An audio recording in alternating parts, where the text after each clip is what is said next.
Bonjour bien-aimés, bienvenue dans Kiza Ministry. Vous êtes en présence du pasteur Kizampunga Herman et nous vous bénissons dans le nom précieux de Jésus. Dans ce ministère, nous parlons des mystères de Christ. Alléluia, les mystères de Christ. Christ fait la différence. Un homme qui est venu du ciel, né d'une femme sans intervention d'un homme. Un homme qui a été rempli du Saint-Esprit, conduit par le Saint-Esprit, revêtu de la puissance d'en haut, il marchait par l'Esprit. Un homme qui a manifesté, qui a opéré des prodiges et des miracles. Un homme qui est mort, qui a été enseveli et le troisième jour, il est ressuscité, il est monté au ciel. Personne n'est comme Jésus, aucun prophète n'est égalé, ne peut s'égaler à Jésus. Aucun homme, aucun sage sur la terre ne peut s'égaler à Jésus. Il n'y a de salut en aucun autre. C'est en Jésus qui a le salut de nos âmes. C'est Jésus qui a ouvert la porte du ciel. C'est lui qui est le chemin, la vérité, la vie. Bienvenue, mes bien-aimés. Nous allons continuer cette série sur la Pentecôte, sur le Saint-Esprit, comment le Saint-Esprit a conduit les apôtres. C'est parmi aussi les mystères de Christ, le fait que Christ nous a envoyé le Saint-Esprit. Il est là sur la terre et tu peux te connecter à lui si tu crois en Jésus-Christ. Bienvenue, nous allons voir comment le Saint-Esprit a conduit l'apôtre Pierre par des paroles de connaissance, par des guérisons. Nous allons vraiment nous attarder sur cette manière d'être conduit par l'Esprit et nous rappelons que le Pierre dont il est question ici, il était à la Pentecôte. Ils furent tous remplis du Saint-Esprit dans Acte 2 au verset 4. Et la Bible dit, ils furent tous, quand le Saint-Esprit est descendu, ils furent tous remplis du Saint-Esprit et se mirent à parler en d'autres langues, selon que l'Esprit leur donnait des signes. Ils furent tous remplis du Saint-Esprit. Nous parlons de Pierre qui est vraiment rempli du Saint-Esprit. Pierre qui est rempli du Saint-Esprit, conduit par le Saint-Esprit, dirigé, enseigné, se laisser guider par le Saint-Esprit.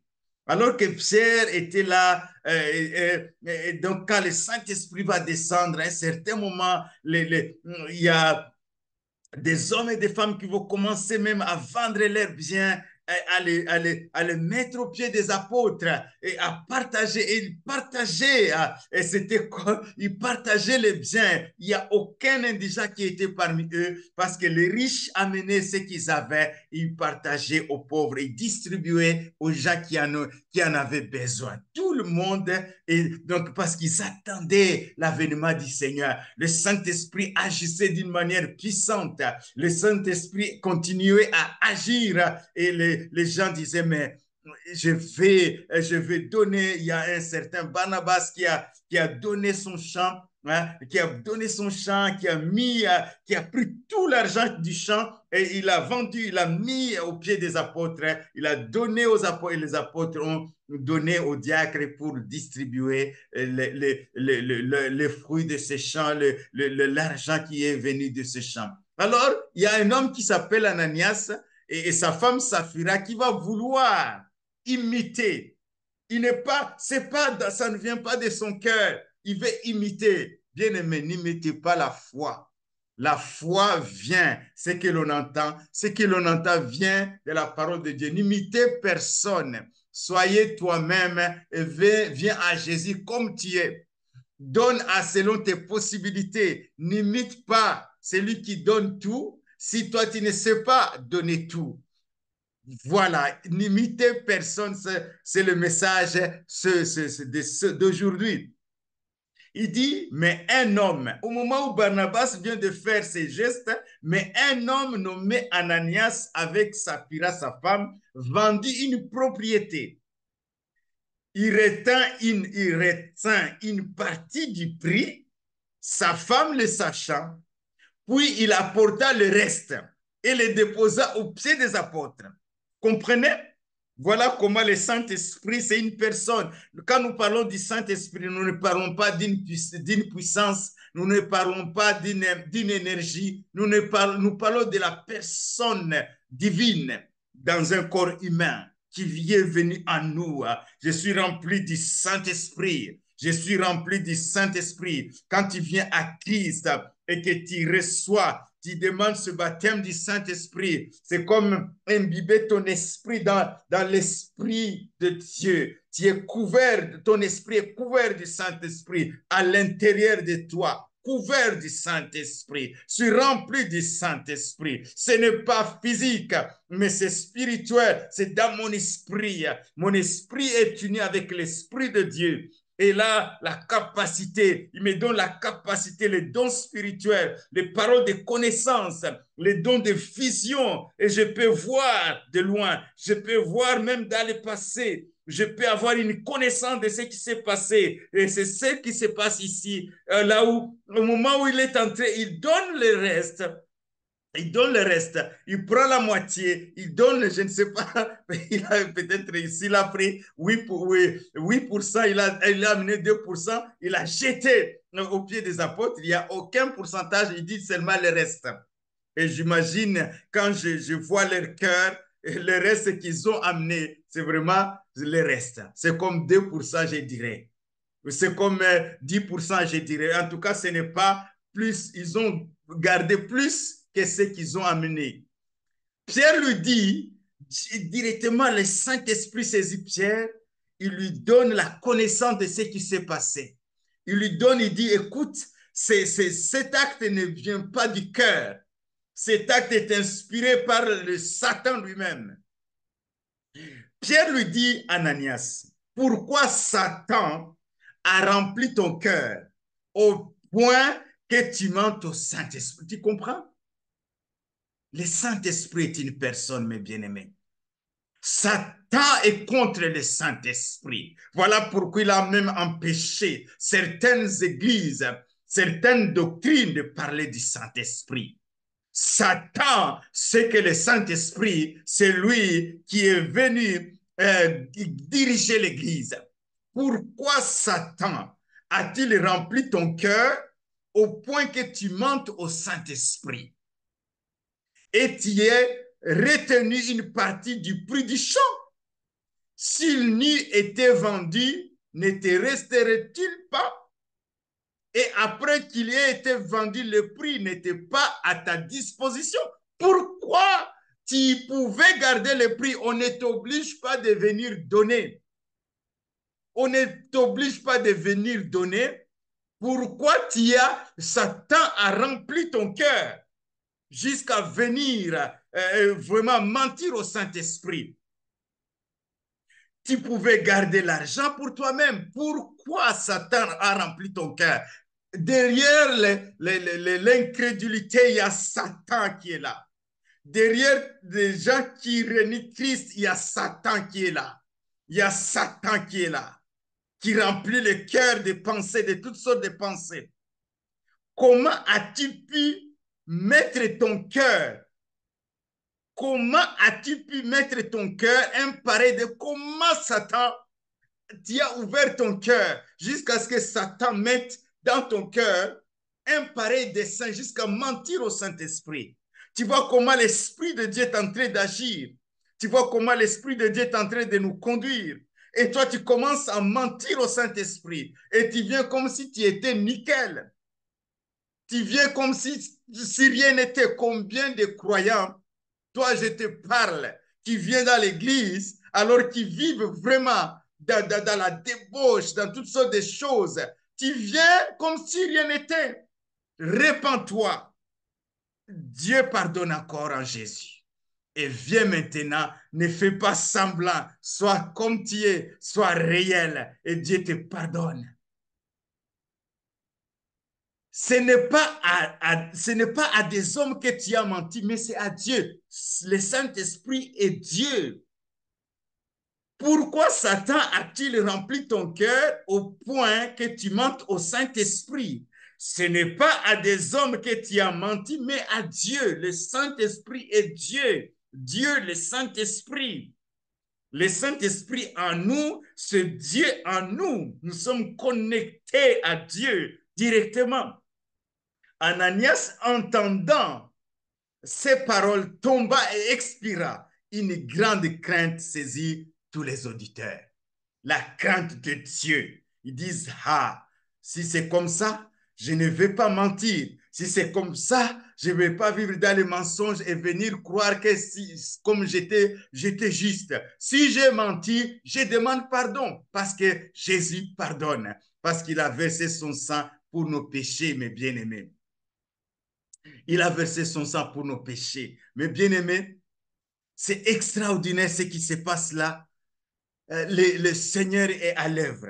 Et la Bible dit que beaucoup de miracles et de prodiges se faisaient au milieu du peuple par les mains des apôtres. Ils se tenaient tous ensemble au portique de Salomon. Et aucun des autres n'osait se joindre à eux, mais le peuple les louait hautement. Il est loué hautement. Beaucoup de miracles et de prodiges par le Saint-Esprit, mes bien-aimés. Ils opèrent à la même dimension que Christ.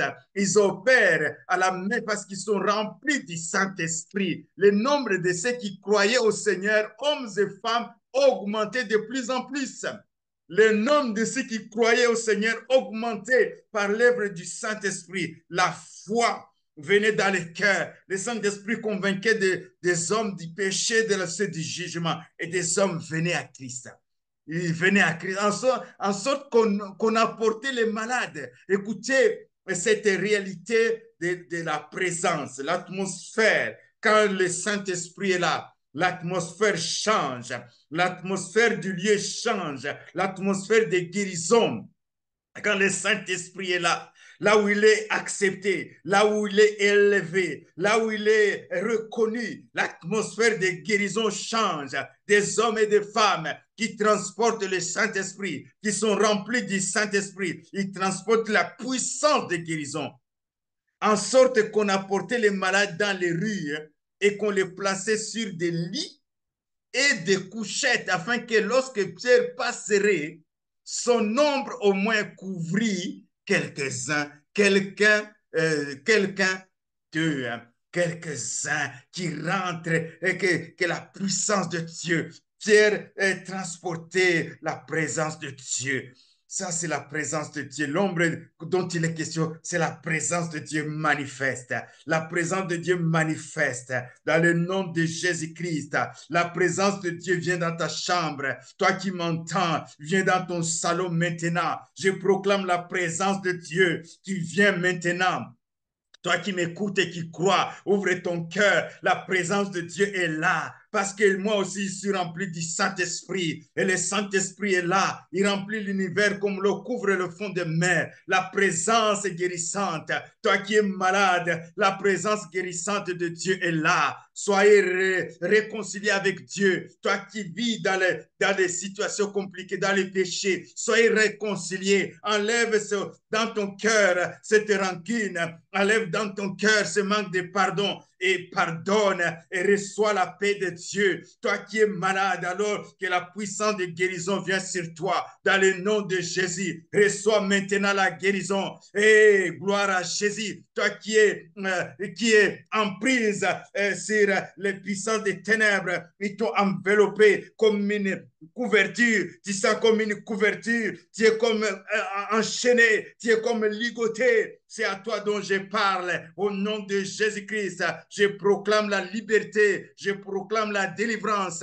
Reçois la délivrance. Reçois la délivrance. Reçois la délivrance. Toi qui traverse une situation difficile, tu as perdu un être cher et tu sens comme une couverture de désespoir. Maintenant, je déchire cette couverture. Maintenant, j'apporte la paix et j'apporte une huile de joie au lieu d'un esprit abattu. Recevez la présence de Dieu, la présence vivifiante de Dieu, la présence guérissante de Dieu. La Bible dit que la multitude accourait aussi des villes voisines à Jérusalem, amenant des malades et des gens tourmentés par des esprits impurs, et tous étaient guéris. Toi qui es tourmenté maintenant par des esprits impurs qui t'empêchent de dormir, maintenant je les lis et je les chasse dans ta vie. Toi qui es tourmenté par les esprits, des esprits, des maris de nuit, des femmes de nuit, qui te poussent à avoir des rêves, des fantasmes. Maintenant, dans le nom de Jésus-Christ, je te lis, puissance des ténèbres, esprit méchant, tu sors de cette femme, tu sors de cet homme, et je proclame la délivrance. Je proclame la délivrance. Toi qui es sur une couverture, mais comme si rien ne va, tu n'as pas de force, soit d'étudier, soit de travailler, rien ne va. Maintenant, je proclame dans l'autorité du nom de Jésus-Christ, maintenant sois libre, soit que la lumière de Dieu soit sur toi maintenant, que la lumière de Dieu vienne dans ton cœur maintenant, dans le nom de Jésus, dans le nom de Jésus, dans le nom de Jésus. C'est ça qu'ils a ministré, mes bien-aimés. Soyez bénis dans le nom de Jésus, dans le nom de Jésus, dans le nom de Jésus-Christ. Alléluia. Alléluia. Alléluia, mes bien-aimés. Ce n'est pas tout. Les apôtres avaient la capacité d'imposer les mains aux malades et de transmettre le Saint-Esprit. Ils étaient remplis du Saint-Esprit. Ils pouvaient les transmettre. Quel pouvoir! Quelle puissance Dieu nous a donné. Les apôtres qui étaient à Jérusalem, Philippe va prêcher à Samarie, une grande foule va être touchée, il y aura des prodiges et des miracles, et les gens vont prendre leur baptême d'eau, mais ils n'avaient pas le Saint-Esprit, ils n'avaient pas reçu le Saint-Esprit. Et maintenant, les apôtres vont apprendre, ils vont envoyer Pierre et Jean, pour prier, pour qu'ils reçoivent le Saint-Esprit. La première église, c'était automatique. Quand tu recevais le baptême d'eau, tu demandais le baptême du Saint-Esprit. Parce que c'est une promesse, parce que Jésus a fonctionné par l'Esprit. C'est la promesse de Dieu pour toi et pour moi. Les apôtres qui étaient à Jérusalem, acte 8, versets 14 à 17, ayant appris que la Samarie avait reçu la parole de Dieu, il envoyait Pierre et Jean. Ceux-ci, arrivés chez les Samaritains, prièrent pour eux afin qu'ils reçurent le Saint-Esprit. Vous comprenez? Ils ont prié. Après la prière, ils ont reçu. Car ils n'étaient encore descendus sur aucun d'eux. Ils avaient seulement été baptisés au nom du Seigneur Jésus.